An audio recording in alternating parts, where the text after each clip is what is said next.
नहर की हालात वो सफाई हमने सारे अध्यक्ष जो पहले 47 नंबर अध्यक्ष थे, 48 पे मैं आ गया, आ गया नेक सिंह जी आ गए, सतपाल जी बराड़ जी आ गए, हमारे चेयरमैन संधू साहब आ गए। तो सारों सभी अध्यक्षों ने पूरा प्रयास करके एक ही ठान ली हुई नहर को सफाई करनी है। मैंने उनको कहा भी आपको नहीं जाना पड़ेगा, मैं खुद ही आऊँगा। तो जैसे कोई भी किसान भाई है जो यहाँ से मेरे से 2 किलोमीटर 4 किलोमीटर दूर गाँव है, वहाँ से कोई फ़ोन आता है, भाई साहब आप घर पे हो तो हमारे को ये वो काम बोल रहे हो कि काम मेरे को ये है, तो भी मैं गाँव में आ रहा हूँ, आप मत आओ। तो फिर ठीक है। तो इसमें ये है कि भाई नहर गए वो जो सीआईडी में लिए है वो भी है। एक थोड़ा सा किसान ये खाड़ा खुड़ा खोदते हैं, उसके बारे में काफ़ी बार मीटिंगें होती है। तो अब नहीं, कई किसान खाड़ा नहीं तक नहीं निकालते, सफाई नहीं करते। मगर उनको टीसी मेंबरों का भी यार आप खुद जा जाके उनको थोड़ा समझा के बोलो ये खाड़ा की सफाई करो। अभी जो निकालता है खाड़ा उसको फिर नुकसान होता है। नमस्कार रॉयल पत्रिका में आपका स्वागत है। मैं हूं आपके साथ निशांत सतराना। आज एक बार फिर मैं आपको राय साहब के पास ले आया हूं, जिनका जोन नंबर 48 है, जल उपभोक्ता संगम के अध्यक्ष हैं। चुनाव की बात की जाए तो बहुत ही बेहतरीन चुनाव रहा, हॉट सीट की तरह चुनाव बना इनका। और किसानों की मुख्य रूप से मांग थी, जो अध्यक्ष बने थे उन्होंने साफ़ सफाई के लिए काफ़ी बार निवेदन भी किया था, लेकिन साफ़ सफाई सही तरीके से हो नहीं पाई थी, जो कि राय साहब ने एक बार करके दिखाई है। जी हाँ, तमाम बातों पे आज चर्चा करेंगे राय साहब से। राय साहब, सबसे पहले तो चैनल में स्वागत है। आपका भी स्वागत है, धन्यवाद। राय साहब, दूसरी बार अपना इंटरव्यू होने जा रहा है। आपके इंटरव्यू ने मैंने पहले आपसे सवाल किया था, क्योंकि आपकी नहर की जो हालात हैं बहुत ही खस्ता हालात हैं। तो इस बार जो आपने साफ़ सफाई करवाई है, क्या कुछ हालात थे जब आपने साफ़ सफाई करवाई, और अब क्या क्या स्थिति है? जी, इसकी नहर की हालत तो इतनी खस्ता थी, पानी भी नहर कम ले रही थी, मोगों में पानी नहीं होता था, टेलों पे पानी नहीं पहुंचता था। टेलों में पानी नहीं पहुंचता था तो अधिकारी क्या करते थे, यहाँ जो 5-7 मोगे हैं इनको उठाते थे। पीछे से नहर पानी पूरा नहीं ले रही थी, आगे पानी पहुंच नहीं रहा था, इन मोगों को उठा उठा के इन मोगों का पानी कम हो गया। जी। तो उसके बाद मैंने बढ़ने के बाद नहर पीछे से लगे हम, जी। 0 RD से चालू की। जी। तो वहाँ से क्या, नहर की बहुत बुरी हालत थी, वो नहर वहाँ से बंद थी, जी। तो पीछे से नहर पानी नहीं ले रही थी अपना पूरा। जी। तो पानी कम होने के कारण टेलें पीटती थी। जी। टेलें पीटती थी तो वो टेलें वाले पीटते थे, तो ये मोगे बार बार उठा देते थे। हर जी। किसान जो पीछे मोगे इनका पानी, उनका पूरा करें पानी तो इनका कम हो जाता था। जी। तो ये हालत रही। अब नहर खोदने के बाद सभी मोगों का पानी पूरा है, जी। और टेलों पर भी काफ़ी है। टेलों पर ही दोगुना पानी पहले से, 2 या 3 गुना सा पानी फालतू है उसका। जी। तो खूब है, दोनों सभी किसानों को पानी को कमी नहीं है। जी। और नहर की हालात वो सफाई हमने सारे अध्यक्ष जो पहले 47 नंबर अध्यक्ष थे, 48 पे मैं आ गया, जी। 50 आ गया नेक सिंह जी आ गए, जी। सतपाल जी बराड़ जी आ गए, हमारे जी। चेयरमैन संधू साहब आ गए। जी।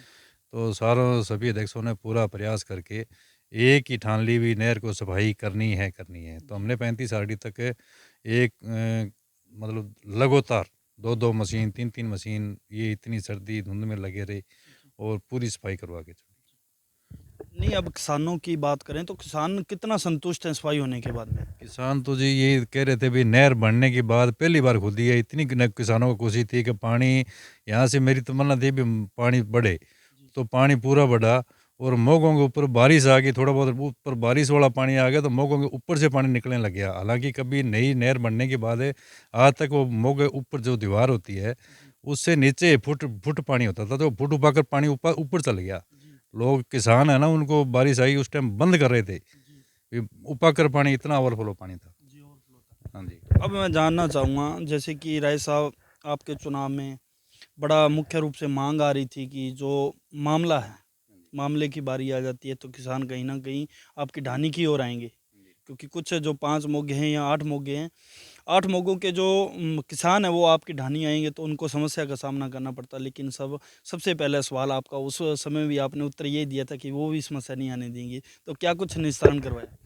तो जी मैंने, ये लोग कह रहे थे कि भाई पानी में ये जो मामला है, जो नहर के उस साइड जो लोग हैं उनको कह रहे थे भी आपको मोकमाला जाना पड़ेगा फार्म जी। मामला बनने के लिए। जी।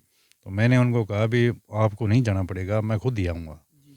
तो जैसे कोई भी किसान भाई है जो यहाँ से मेरे से 2 किलोमीटर 4 किलोमीटर दूर गाँव है, जी। वहाँ से कोई फ़ोन आता है, भाई साहब आप घर पे हो तो हमारे को ये वो काम बोल लो कि काम मेरे को ये है, तो भी मैं गाँव में आ रहा हूँ, आप मत आओ। जी। मैं वहीं आता हूँ, आपके घर पे ही आता हूँ। जी। और मामला मैंने लिए जो चक वाइज लिए है, जी। गाँव में जाके पंचायत घर में जहाँ सातेजियम है, तो वहाँ 2 चक कुछ गाँव सातेजियम में रहते हैं। मैं वहाँ पंचायत घर में जाके बैठ के अलाउंसमेंट करा के वहाँ भरा है मामला, पंचायत घर में बैठ के भरा है। 11 एजीएम गाँव में वहाँ बैठ के भरा है। 8 एजीएम चक गुरुद्वारा है, वहाँ पे जाके बैठ के भरा है। लमसम तो मैं चक्कों में एक एक जगह किसान इकट्ठे हो जाते हैं, वहाँ बैठ के भर लेते हैं। नहीं आता है कोई, तो किसी के घर-घर जाके भी मैंने मामला लिया है। तो किसी को कोई परेशानी नहीं है। मेरे घर तो कोई मामला भरने इतना आता ही नहीं है, मैं ही खुद के घर जाता हूँ। जी, जी। साथ में उसी के घर चाय पीते हैं और उसी के घर मामला भरते हैं। कोई काम हो, मैं लोगों के घर ही पहुँचता हूँ लमसम। राय साहब, जिस तरीके से आपको प्रथम स्टेज पे एक सम्मानित किया गया, क्योंकि आपने 94% के लगभग आपने मामला वसूली करवाई थी। कितना खुद को मतलब एक अच्छा महसूस कर रहे थे कि अपने इतना एक मतलब आज तक ये मामले का रिकॉर्ड नहीं टूटा है, जो कि प्रथम स्टेज पे आपको आपको मतलब मान सम्मान भी आपका किया गया, आपका मान सम्मान किया गया, तो क्या लगता था ऐसा पहला कभी हुआ है? नहीं हुआ, पहले कभी नहीं हुआ। और जो हमारी कमेटी थी, हमारा किसानों का सहयोग रहा मेरे को पूरा। उन्होंने बढ़-चढ़ कर मामला भराया, तो ही मैं 94% पे पहुँचा। और 94 पहुँचा तो आज 57 अध्यक्ष है इसमें। 57 अध्यक्षों में 94% मेरा ही था, जो पहले प्रथम पर मैं आया। तो ये मेरी अकेले की जीत नहीं है, ये सवारी सभी किसान है, सभी की जीत है। उन्होंने मामला भरा तो ही मैं यहाँ हमारी कमेटी साथ में नाम रोशन हुआ कि भाई ठीक है, इस number committee 11 AGM 7 AGM 48 number committee है, वो 94% पहले स्थान पर गई है। तो वो मेरी अकेले की जीत नहीं है, सभी किसानों के द्वारा उनकी दी हुई जीत है। जैसे कि राय साहब, देखा जाए जैसे कि कुछ काश्तकार अपना मामला वसूली में कुछ ना कुछ देखा जाए कहीं ना कहीं वो भरने के लिए समय बिता देते हैं और वो भरते नहीं है, उसका ब्याज भी आमतौर पे किसानों को लगता है। तो क्या लगता है ऐसा होना चाहिए या नहीं होना चाहिए? देखो, किसान ये तो सरकार का है। देखो, अपने को पानी भी चाहिए, नहर भी चाहिए, तो वो खर्च करना है तो सरकार ने तो लेना है, लेकिन वो कोई ज़्यादा ब्याज नहीं होता। अगर किसान टाइम टू टाइम भरे तो कोई ज़्यादा ब्याज नहीं है उसका। ठीक है, कोई 20-50 साल की 2 फसलों में 100 या रुपए के आस-पास लगता है मामला, इससे ज़्यादा नहीं लगता। अगर टाइम टू टाइम भरे तो कोई दिक्कत नहीं है। टाइम टू टाइम भरना चाहिए। हाँ, टाइम टू टाइम भरेगा तो ये अपने को नहर का भी उस हर चीज़ का अपना सहयोग लेना चाहते हैं, तो वो मामला तो अपना अधिकार है, अपने को भरना चाहिए। तो बात करते हैं आपके जो खाले हैं, किस तरीके की स्थिति है? जो सीआईडी समय के बने हुए थे खाले, उनकी स्थिति क्या है? और जो ग्राम पंचायतों से बन रहे हैं, उनकी स्थिति क्या है? जी देखो, खाड़े तो आज लमसम 40-50 साल हो गए, पुराने खाड़े थे, वो उनकी हालत माड़ी है। और जो कुछ खाड़े बने हैं नए, अब वो स्कीमें जो पहले बना पाए थे, वो बने थे, कुछ बने हैं। तो अब क्या है कि खाड़ा बन नहीं रहा है। ठीक है, मैंने एनओसी ला रखी है, कई खाड़े सेक्शन भी हुई हैं।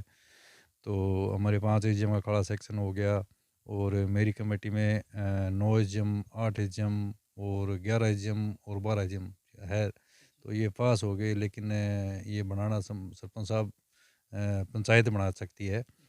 तो वो कह रहे हैं अभी संभव नहीं है। आजकल पहले लगाना पड़ता है, माल नहीं मिलता, वो सिस्टम नहीं है। जो पहले वाला था वो है अब है नहीं। तो एक फिर बात मैं और जानना चाहूँगा, बात करता हूँ आपकी, जिस तरीके से सीआईडी अपना काम करवाती है, जैसे विकास रहा सीआईडी का आज तक लॉन्ग टाइम, जो कि खाले भी चले, क्या ग्राम पंचायत के स्तर पे ही काम होना चाहिए या नहीं होना चाहिए? नहीं, देखो, जो सीआईडी खाड़े बनाती है उसका मुकाबला तो अपने नहीं कर सकते, जी, क्योंकि जो पहले बने हैं वो इतने साल चल गए। जी, अब जो नए खाले बने हैं वो मेरा तो विचार में नहीं है कि भाई इतने साल नहीं चलेंगे ये जी, खाले। वो खाले का जो सीआईडी में बने हैं खाले, उनका और इसका तो बहुत दिन का फ़र्क है। जी, उतना वो काढ़ा नहीं चलेंगे। जो 50 साल हो गए, अब जो 5-5 साल 6-6 साल काढ़ा बने हुए हैं, जी, वो हालात खस्ता पे जा रहे हैं वापसी। जो पुराना खाड़ा है वो फिर भी जो पहले बने हुए साइड वो जी, ठीक है। जी, और हमारा अनुमान यही है, तो हमने क्या हुआ कि ये चुनाव से पहले जयपुर गए थे। जी, हमारे 2 चेयरमैन हमारे साथ था, एक मैं था, एक मेरा अध्यक्ष साथी और था। जी, तो हमें जयपुर गए थे, उनको ये सिंचाई मंत्री के पास विज्ञापन वगैरह दिए थे भी जो खाड़ा है वो सीआईडी में ही बनाया जाए, क्योंकि अपनी नहर जो सुरतपुराज की प्रथम है, वो सीआईडी वहाँ पे सीआईडी में खाड़ा बन रहे हैं, जी, और थर्ड में बन रहे हैं। जी, तो ये सेकंड का बीच का है, ये बचा हुआ है। तो भी हमारे साथ अनदेखी क्यों हो रही है? अभी हमारा भी सीआईडी में खड़ा लो, और क्या बनाए बगैर तो क्या होता है कि जो आज ऐसा पानी अब 17-17 दिनों से पानी आ रहा है, जी, और जिस किसान के बारे में खड़ा टूट जाता है उसको वो दोबारा बारी नहीं मिल पाएगी, वो तो बिल्कुल, उसकी फसल तबाह हो जाती है। जी।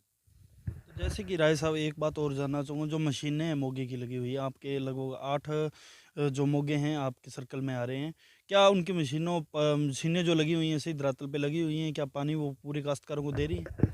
नहीं सर, जो ये जो 4-5 मौके है, जो पहले आखिर टेलों पे पानी नहीं पहुँचता था, जी। इनका उठाव कर दिया, इनका बैलेंस बिगड़ गया। नहर की जब खुदाई की तो थोड़ा-थोड़ा पानी लेकिन पूरा नहीं मिला, जितना हर चीज़ को फ़ायदा मिला, जिसकी मशीन सेट है, उसको फ़ायदा ज़्यादा मिला है। और जिसकी मशीनें लोकेशन पे नहीं है, सेट नहीं है, उनको थोड़ा नुकसान है, उनको तो अच्छा पानी नहीं मिला। लेकिन अब जैसे ये नहर बनेगी, तो बनने के बाद जो जितना सी से रिकॉर्ड आता है चक में, उस हिसाब से सभी का पानी एक एक समान मिलेगा। जैसे कि आपके टीसी मेंबर हैं, राय साहब, टीसी मेंबरों की जो बैठकें वगैरह आप करते हो, कोई मीटिंग वगैरह में प्रस्ताव लिया है कोई? हाँ, मीटिंगें होती है, हमारा प्रस्ताव है, जैसे मीटिंग में कोई न कोई नई सोच कोई विचार करके उस पे वो लेते हैं। जी, तो उसमें क्या होता है कि सारे टीम मेंबर बैठे होते हैं, भैया ये नहीं करना चाहिए, अपने को ये करना चाहिए, अपने ये फ़ायदा होना चाहिए, ये होना चाहिए। तो क ठीक है। तो इसमें ये है कि भई नहर गए वो जो सीआईडी में लिए है वो भी है। एक थोड़ा-सा किसान ना ये खाड़ा-खुड़ा खोदते हैं, उसके बारे में काफ़ी बार मीटिंगें होती है। जी, तो अब नहीं, कई किसान खाड़ा नहीं तक नहीं निकालते, जी, सफाई नहीं करते। जी, वो यार उनको टीसी मेंबरों को कहा भी यार आप खुद जा के उनको थोड़ा समझा के और ये खाड़ा की सफाई करवाओ। अभी जो निकालता है खाड़ा उसको फिर नुकसान होता है जो नहीं निकालता है। जी, तो पानी वो खाड़ा ज़्यादा उसकी वजह से भी टूट जाता है बाद में। जी, खाड़ा तो ख़त्म है ही, जी, तो वो अगर सफाई होती है तो कुछ पानी लगना ज़्यादा लग ही जाता है सही तरीके से, और नहीं तो थोड़ी परेशानी ज़्यादा आती है। राय साहब, जिस तरीके से पानी की पर्चियों की बात करें तो किस तरीके से वितरण की जा रही है? क्योंकि कुछ अध्यक्षों द्वारा जो कि वाटरमैन रखा हुआ है उसको फुल फ्लैश पावर दी जाती है और वो किसानों से पानी की पर्चियों के भी पैसे ले रहे हैं। ऐसे हालात भी हमने देखे हैं ग्राउंड पे, जब ज़ीरो ग्राउंड पे गए। क्या आपके ज़ोन के मतलब किस तरीके की स्थिति है? हमारे लमसम तो मैं खुद ही पर्ची बाँटता हूँ, टीसी मेंबर नहीं बाँटते हमारे। कुछ बुज़ुर्ग है टीसी मेंबर बने हुए हैं, कईयों को थोड़े से अनपढ़ है, ज्ञान नहीं है, तो ज़्यादातर तो मैं आप ही पर्ची खुद ही बाँटता हूँ। हमारी कमेटी में कोई ये पर्ची के नाम से पैसे नहीं देता। अब आगे का क्या कदम रहेगा? क्या कुछ प्राथमिकता रहेगी आपकी काम कुछ करवाने की? किसानों के हित में जो काम हो, क्या कुछ प्राथमिकता जैसे खाले है, इनको मैं सीआईडी में हमने वैसे चुनाव से पहले भी दिए, अभी भी एक बीकानेर देखे हैं चुनाव में, और जयपुर भी हमारे अध्यक्ष साथी गए थे, उनके द्वारा हमारे अध्यक्षों ने यहाँ से वो साइन करके भेजे है। सिंचाई मंत्री को दोबारा नई सरकार बनने पर उनको भी सिंचाई मंत्री जी नहीं बने हैं, उनको भी इसका विज्ञापन वगैरह दिए है भी हमारे खाले जो सीआईडी में करके जल्दी से जल्दी बनवाएं। ये खाले ख़त्म है और किसानों को पानी का लाभ पूरा नहीं मिल रहा है। तो राय साहब, अभी नया वर्ष निकला है, अब 26 जनवरी आने वाली है, क्या कुछ प्रदेश भर के किसानों को कुछ शुभकामना देना चाहते हो? किसान साथियों को यही देना चाहता हूँ भाई, जो पीछे निकल गया वो तो अच्छा माड़ा किसी को जैसे था निकल गया। मैं तो यही शुभकामना देना चाहता हूँ भाई, ये 2024 है, ये पीछे से 100% अच्छा हो और सभी के घर में खुशहाली हो। बिल्कुल, ये थे हमारे साथ आज खास मुलाकात में राय साहब जी, जिन्होंने बताया है कि बिल्कुल किसानों के जो हालात थे इससे पहले, वो किसानों को हालात देखने को नहीं मिले क्योंकि इन्होंने खुद ग्राउंड पे जाके मेहनत की, नहर की साफ़ सफाई करवाई और रही बात मामले की तो किसानों को मामला भरवाने में भी समस्या नहीं आई और किसानों ने इनकी सपोर्ट की और आज प्रथम शेड पे इन्होंने मान सम्मान भी किया गया है, इन्हें सम्मानित भी किया गया है। ये अगला इनका जो मेन टारगेट है, मुख्य रूप से बात की जाए तो सीआईडी जो खाले हैं उनका ही निर्माण होना चाहिए क्योंकि वो उसके लॉन्ग लाइफ है और रही बात ग्राम पंचायत जो विकास करवाती है वो कहीं ना कहीं पूरे प्रॉपर तरीके से खाले हैं, लॉन्ग लाइफ नहीं चल पाते। तो बात करें जैसे कि 26 जनवरी आने वाली है उसकी भी सभी काश्तकारों को शुभकामना दी है। मैंने आज इन्हें खास मुलाकात में एक सवाल और भी पूछा था कि किस तरीके से काश्तकार संतुष्ट है आपसे। बिल्कुल इनसे संतुष्ट है काश्तकार। हमने काश्तकारों से जब बातचीत की तो काश्तकारों का कहना था कि राय साहब ने रिकॉर्ड तोड़ काम करवाए हैं और रिकॉर्ड तोड़ होते रहेंगे। अब देखना ये होगा आने वाले समय में किस तरीके के हालात रहते हैं, क्या कुछ काम होते हैं। तमाम बातों पे फिर